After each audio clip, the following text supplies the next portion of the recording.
LELET, bukan hanya lelet, tapi kita dibawa, kalau kata orang Cina tuh kalau perang tuh kita kan maju ya, baru maju dikit terus kita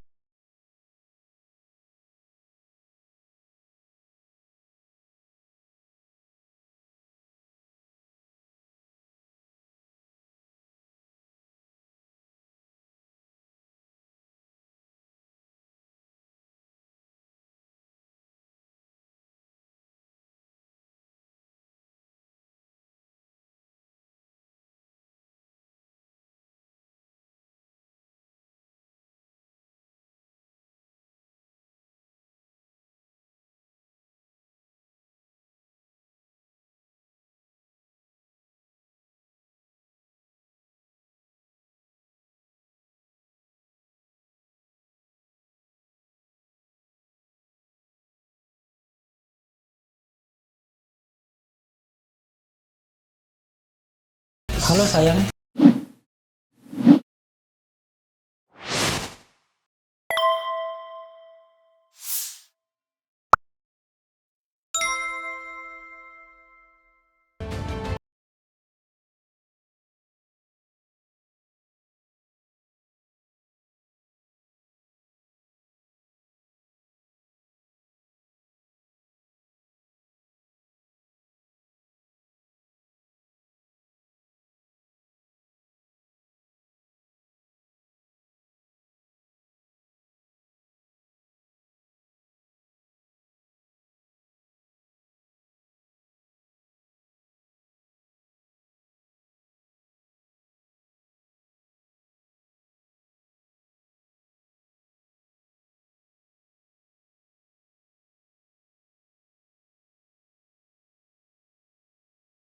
Apa yang Yunda pikirkan sekarang terhadap kasus Sambo?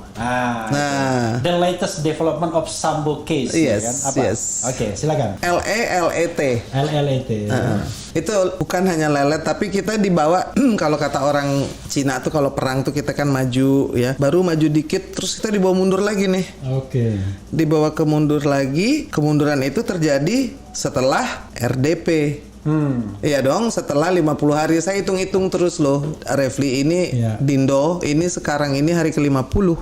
Jadi setelah 50 hari itu masih belum jelas duduk perkaranya, dan saya pikir juga ini juga ada pengalihan isu yang luar biasa masifnya ya kan, dari pelecehan balik lagi. Jadi makanya saya bilang, jadi kayak kita sudah lari, bukan lari di depan tapi malah mundur ke belakang. Menurut saya ini sesuatu yang menyedihkan karena sebetulnya ya kan ini semua mata sedang memandang ya kan kepada kasus ini. Kayak orang bilang ini kasus-kasus lain memang nggak ada urusan lain di negeri ini. Bukan kita yang menentukan sentimen sama minat publik ya kan, baik dari terutama netizen ya, yang memang luar biasa. Jadi kalau menurut saya kasus ini berbelit-belit karena dari awal. Kalau dari awal dimulai dengan kebohongan, kan harusnya kebohongan itu disingkirkan. Kalau bicara soal saat ini, sebenarnya ini kasus yang dibuat harusnya semakin terang, tapi menjadi semakin redup kalau menurut saya, ya kan? Karena back to square one, back to zero, sehingga kalau menurut saya ini sesuatu yang suka luput dipikirkan itu loh. Adindaku, bahwa ada orang yang sudah mati ya, yang diserang kehormatannya secara bertubi-tubi, sementara orang itu sudah tidak bisa membela diri. Nah, setelah kebohongan pertama itu dicabut, maka sekarang dinyanyikan lagu yang sama, dan saya pikir ini lagu yang sama, lokasi berbeda kira-kira. Iya, itu gitu. kan aneh. Iya. Kalau seorang Kapolri harus bicara seperti itu di depan parlemen, dan kemarin saya ngelihat orang parlemen bicara itu, saya sedih banget. Ini anggota dewan yang terhormat, yang membuat undang-undang, yang membuat budget, yang mengatur hidup seluruh rakyat Indonesia melalui hak-hak mereka yang sangat dahsyat itu, ya kan? Kemudian membahas hal yang sangat mikro, yang remeh-temeh, yang ujung-ujungnya menjadi pelecehan dan asusila. Sampai berjam-jam waktu dihabiskan untuk itu, saya sampai bingung. Dan sampai ada telepon berdering. Halo sayang. Iya, iya, jadi kan ada telepon yang berdering. Ngikutin juga kan ya, maksudnya Dindo ngikutin, tapi kan itu seperti tidak tahu substansi. Ya kan, kita ini lagi ada masalah yang sangat berat ya, ketika hukum sedang dilecehkan. Saya bilang jangan ngomong pelecehan seksual deh. Nggak pantas. Kita ini bernegara, kita ini memang penegakan hukum masih miring-miring atau masih ada yang roboh-roboh. Tetapi yang dilakukan Sambo ini kan meruntuhkan seluruh tatanan hukum, seluruh kepercayaan dari seorang penegak hukum, polisinya polisi lagi. Jadi betapa gentingnya keadaan itu, tetapi tidak dilihat substansinya, tidak dilihat bagaimana perbaikan sistemnya, tidak dilihat bagaimana yang penting yang ditanyakan. Kalau kamu menyidik, apa yang kamu mesti tanyakan? Ini kan urusan bukan hanya urusan pembunuhan, ada 97 orang yang terlibat. Kalau 97 orang yang terlibat itu kan gerombolan jadinya. Kalau bus tuh 2 bus tuh. 2 bus ya. itu bisa dibilang oknum nggak kalau 97? Bahkan saya mengatakan ya, kalau misalnya gini, tadi saya sampai mengatakan begini, oh masih banyak polisi yang baik. Oke, kita bicara tentang piramida. Iya. Piramida itu yang Pamen di tengah, yang Pati di atas, Betul. yang bawahnya Barada, Baratu dan lain Betul. sebagainya. Ya Anda nggak bisa bilang bahwa yang baik itu di bawah itu baik. Iya, mereka belum punya kekuasaan. Kan kita yang harus lihat yang Pamen sama Patinya. Nah, misalnya katakanlah dari let's say dari 100.000 Pati dan Pamen misalnya. Nah, yang baik berapa? Yang tidak terima suap berapa? Itu kan yang harus yang krusial. Kalau yang gini-gini tidak terima suap ya karena memang belum ada kesempatan. Betul. Jadi itu namanya saya kan suka nanam ya. Kalau persemaiannya buruk, maka benih baik pun tidak bisa tumbuh di sana. Iya kan? Apalagi Propam itu di atasnya polisi, dia yang mengurusi investigation, internal affairs dan lain-lain. Jadi kalau seluruh katanya, oh itu cuma anak buahnya Sambo, oh berarti divisinya Sambo itu menjadi satu persemaian yang bejat. Karena begitu banyak orang yang mengikuti perintah yang salah. Bukan salah lagi, itu sesat. Pidana. Betul.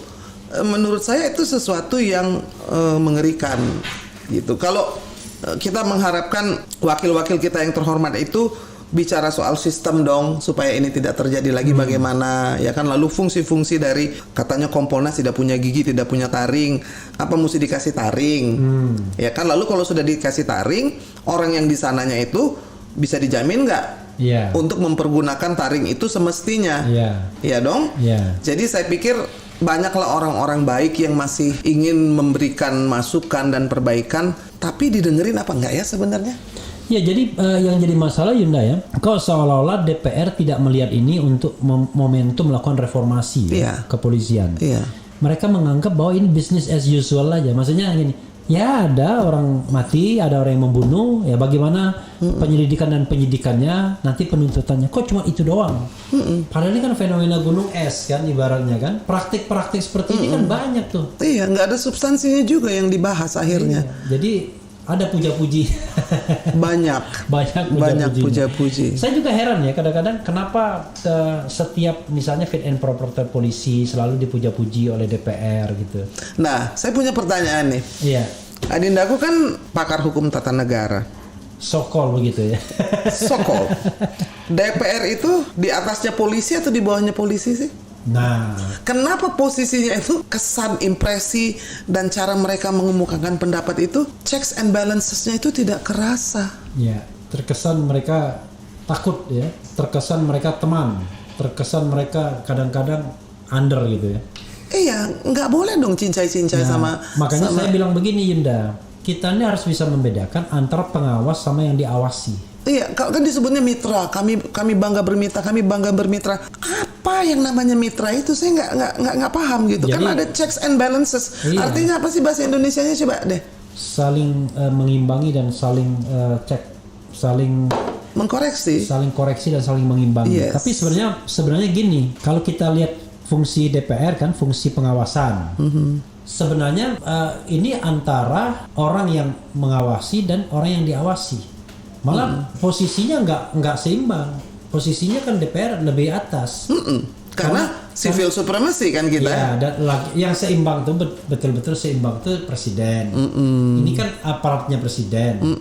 Karena ini DPR, ini presiden aja di bawahnya. Ya, lalu ini ada polisi, ada apa. Nah, harusnya DPR itu menampilkan diri sebagai institusi yang ditakuti dan dihormati oleh orang yang diawasi. Satu. Ya kan? Kedua, yang menyuarakan ya bosnya kan rakyat. Bosnya ya. rakyat. Nah, keinginan rakyat sama yang disuarakan wakil-wakil kita itu distorsinya tuh luar biasa. Iya, dan itu lucu. Contoh ya misalnya, soal katakanlah KM 50 misalnya. Itu kan KM 50 itu kalau yang ini masih mending Yunda. Kalau masyarakat civil society agak kompak. Masih ada yang namanya RDP. Sepanjang sepengetahuan saya atau sependek pengetahuan saya, 6 orang mati itu nggak ada RDP-nya loh. Oh gitu ya. Bayangkan, rapat dengar pendapat tidak ada. Nggak ada soal ini. Bahkan terkesan anggota DPR yang ngomong soal KM 50 itu terbatas. Paling cuma Romo Safi'i, Fadlizon, siapa lagi? Yang lainnya nggak ada yang ngomong. Jadi dia kayak free, ya kan? Free of charge ya. Meninggal. Nggak sempat keangkat ya? Iya, bukan nggak sempat diangkat. Ada dinding yang tebal, ada tembok yang tinggi untuk mengangkatnya. Jadi terkesan takut akhirnya. Makanya ke Komisi 3 ada dua kemungkinan orang yang khawatir itu kan. Satu karena dia bagian dari sistem itu, ya kan. Yang kedua memang karena polisi memiliki sebuah kewenangan yang tidak dimiliki orang lain. Bisa menersangkakan orang, menahan orang, memenjarakan orang. Nah, even anggota DPR sekalipun, kira-kira begitu. Nah, itu kan juga membuat satu institusi menjadi tidak sehat ketika tidak memiliki dewan pengawas, ya kan? Lalu dikatakan ada yang namanya Kompolnas. Kompolnas itu tak lain dan tak bukan hanya jadi corong akhirnya. Iya. Jadi kalau saya terus terang misalnya menyebut nama ya, Benny Mamoto yang juga sudah disebutkan semua orang ya. Waktu KM 50, saya juga mencatat ketika dia mengikuti rekonstruksi misalnya, dia mengatakan nggak ada yang aneh. How come kok nggak ada yang aneh? Jadi rekayasa itu sudah sering ya? Oh, udah sering.